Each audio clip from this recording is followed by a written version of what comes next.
BPF যেতিয়া গঠন হৈছিল BPPF হিচাপে হৈছিল। তেতিয়াও মই ৰাজ্যসভাৰ MP আছিল আৰু ছিনিয়ৰ মষ্ট মানুহ ময়ে ইনিচিয়েটিভ লৈছিলোঁ আৰু এনেকেই দলটো গঠন হৈছিল। এইটো বিভাজন হৈ গ'ল, মই বাহিৰত আহি গ'লোঁ।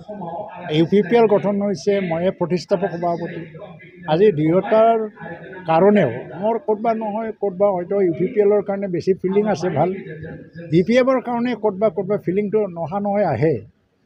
একেলগে আহি যদি নিৰ্বাচনত অৱতীৰ্ণ হ'ব পাৰে তেতিয়াতো মোতকৈ বেছি সুখী মানুহ নহ'ব পৃথিৱীত। মই সুখী হ'মেই। কিন্তু কথাটো হৈছে কি, এই যে একত্ৰীকৰণ বা ইউনিটি, এই কথাটো ৰাজনৈতিক এটা মানে খেলৰ এটা কিবা শ্লোগানৰ নিচিনা ব্যৱহাৰ হৈ আছে। যোনে ইউনিটি বিচাৰে তাকে মানুহে ভাল পায়, সেইকাৰণে ময়ো ইউনিটি বিচাৰিছোঁ। কিন্তু সঁচা অৰ্থত ৰাজনৈতিক দুটা দল যদি ইউনিটিত আহিব লাগে বা একত্ৰীকৰণ হ'ব লাগে, তাত কিছুমান সমীকৰণ থাকে, সেই ফৰ্মুলাবিলাক মিলাব লাগিব। এতিয়া কোনোবা যদি ইউনিটিত আহিব খুজিছে জাতীয় সংগঠনৰ আহ্বানত, তেওঁলোকে সোনকালে আজিকালিৰ ভিতৰতে বহি পেলাই ফৰ্মুলাবিলাক ঠিক কৰক, তেতিয়া ইউনিটিটো আহিব। মই ক'ব লগা নহয়, মইতো আদৰণি জনামেই। কিন্তু কথাটো হৈছে এইটো আজিকালি কোনেও মানে বুৰ্বক হৈ থকা নাই। ৰাজনীতিৰ পাচাকেলটো কেনেকৈ গৈ আছে, কেনেকৈ যোৱা নাই, চবেই বুজি পায়। আৰু এতিয়া এইটো ইউনিটিৰ শ্লোগানটো মাত্ৰ মুখৰ শ্লোগান নকৰি পেলাই বাস্তৱত যদি আনিব লাগে, আলোচনাৰ কৰাৰ বাহিৰে কোনো এটা বিকল্প নাই। নিৰ্বাচনত সকলোকে আদৰণি জনাইছোঁ। মই এইবাৰ এটা এক্সাৰচাইজ কৰাটো মই ভাল বুলি ভাবোঁ যে BTRত এইবাৰ কোনো দলে যাতে বাদ পৰি নাযায়, চবেই খেলিবলৈ আহে। মানে প্ৰকৃত গণতন্ত্ৰ BTRতে এটা প্ৰতিফলিত হ'ব লাগে। ইয়াত কোনো হিংসা হ'ব নালাগে, কাৰণ চব দলে যেতিয়া প্ৰতিদ্বন্দ্বিতা কৰে তাত হিংসা নহয়। তেতিয়া দেখা পাব যে জনগণৰ ৰাইজে কাক মানে ভাল পায়। কাৰণ এতিয়া বৰ্তমান কম্পিটিশ্যন পলিটিক্সত এনেকুৱা হৈছে যে দুটা দল প্ৰতিদ্বন্দ্বিতাত নামিব লাগে, এটা দলে অকলে 70% পাব লাগে। এই কাৰণে কি হয় যে এই প্ৰতিদ্বন্দ্বিতাটো এটা সংঘাতত গুচি যায়। কিন্তু চব দলে যদি নিৰ্বাচনত প্ৰতিদ্বন্দ্বিতা কৰিবলৈ ওলায়, চবেই নিজৰ ভাগটো ল'ব আৰু জিকিবৰ কাৰণে ইমান ভোটৰ প্ৰয়োজন নহয়। যিয়ে নহওক, এটা সুস্থ গণতন্ত্ৰ হওক। আৰু UPPL দলে আজি এটা কেডাৰভিত্তিক এটা দল হৈ গ'ল আৰু এটা ফিক্স এটা ভোট বেংক সৃষ্টি হৈ গ'ল UPPL 4-5টা বছৰ। মই নাভাবোঁ কোনোবা দলে ইয়াত দখল কৰিবলৈ সক্ষম হ'ব। আৰু কোনোবা দলে আজি কৈছে যদিও BTC দখল কৰিম, দখল কৰিব নোৱাৰিব। UPPLৰ নেতৃত্বতে চৰকাৰ হ'ব। BPFটো এটা গান চেপ্টাৰ, কাৰণ 17 বছৰ সময় নিদিয়া নহয়। BPFৰ সফলতাও আছে, মই সফল বুলিয়ে ক'ম BPFটো দল হিচাপে। কিন্তু 17 বছৰ শাসনৰ পিছত ই ক্ষমতাৰ পৰা বাহিৰত থাকিল যেতিয়া, ঘূৰি অহাৰ কোনো সম্ভাৱনা নাই।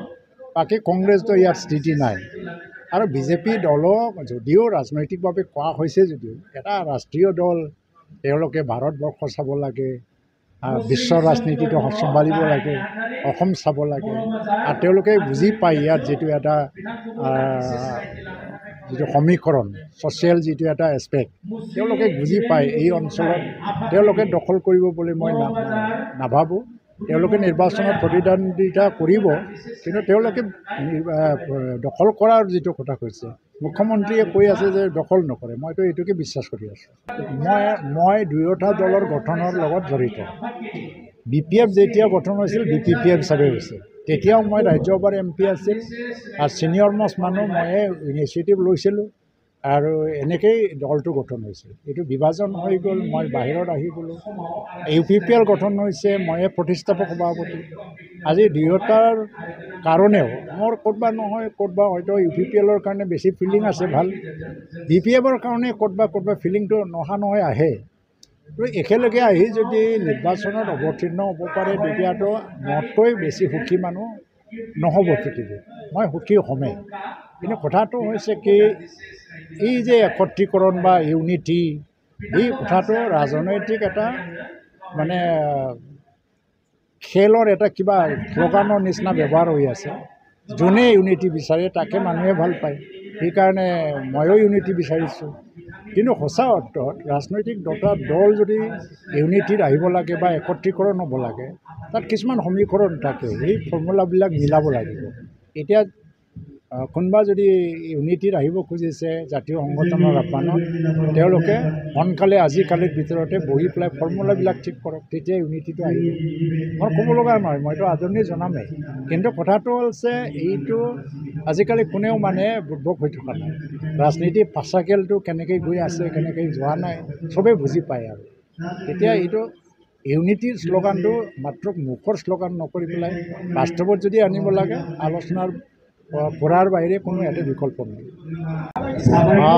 আজি ওদালগুৰি জিলা বড়ো সাহিত্য সভাই মানে তেওঁলোকে ৰেগুলাৰলি এনেকুৱা প্ৰগ্ৰাম কৰে, কবিতাৰ আবৃত্তি, কবিতাৰ আড্ডা, কিন্তু আজি অলপ ডাঙৰকৈ কৰিছে আৰু এটা মেগাজিন উলিয়াইছে। এইটো উদ্বোধন কৰিবৰ কাৰণে মোক মাতিছিলে, আহি পেলাই মই ভাল পাওঁ এইবিলাক আড্ডাটো মই ভাল পাওঁ। মই কোকৰাঝাৰতো এটা পিটিকা বুলি এটা আড্ডা আছে কবিতাৰ, ইয়াতে থাকি থাকি অলপ কবিতা লিখিছোঁ। আৰু আজি এইবিলাকত মই এইকাৰণে আহিলোঁ যে এইবিলাক মোৰ অলপ ইণ্টাৰেষ্ট এৰিয়া হয়, তো ভাল লাগিছে। আৰু বহুতখিনি ৰাইটাৰ্ছ ইয়াত জমা হৈছে। বড়ো সাহিত্য সভাৰ সাধাৰণ সম্পাদক নীলকান্ত গয়াৰী আছে, আমাৰ BTCৰ ডেপুটি চিফ গোবিন্দ বসুমতাৰী, নীলোৎ স্বৰ্গীয়াৰী ইয়াত। আৰু তেখেতসকলৰ যিটো প্ৰয়াস, এইটো এটা কি হ'ল যে অকল মানে সাহিত্য সৃষ্টিয়ে নহয়, এটা ভাৱৰ আদান প্ৰদান আৰু যিটো এটা ইণ্টেলেকচুৱেল মানে যিটো কেপাচিটি বিল্ডিং, সকলো ক্ষেত্ৰত যাতে চিন্তা কৰিব পাৰে বা লিখিব পাৰে, কাম কৰিব পাৰে, এইটো ভাল এটা সমাজৰ কাৰণে ভাল। মই কবিতা লিখিছোঁ অসমীয়াত।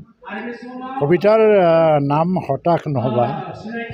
বন্ধু, এতিয়াও আছে বিপন্ন সময়বোৰ, সন্মুখত ৰৈ আছে অচিন সাগৰবোৰে অগ্নিৰ ঢৌ তুলি তুলি আমাক প্ৰত্যাহ্বান জনাবলৈ। হতাশ নহ'বা বন্ধু, গৈ থাকা, সময়বোৰ এনেকুৱাই। সত্যৰ বিৱৰণ সি কেতিয়াও নিদিয়ে, দি থাকে কিন্তু তাৰ সন্ধানৰ পথ, আৰু সময়ে সময়ে নিয়তিৰ বিচাৰবোৰ। পশ্চিম মানে এন্ধাৰৰ আৰম্ভণি নহয়, বা পূব বুলিলেই নহয় পোহৰৰ আৰম্ভণি। জীৱন আশা নিৰাশাৰ নিৰন্তৰ সংগ্ৰামৰ যাত্ৰা। সফল বিফলৰ সংজ্ঞাবোৰো সময়ৰো এটা অনুভৱ মাত্ৰ। যদি সজাই তোলা হয় সেইবোৰক প্ৰকৃতিৰ ৰঙেৰে, শেষত দেখিবা কি সুন্দৰ সেই অনুভৱবোৰ। বন্ধু, হতাশ নহ'বা কিন্তু।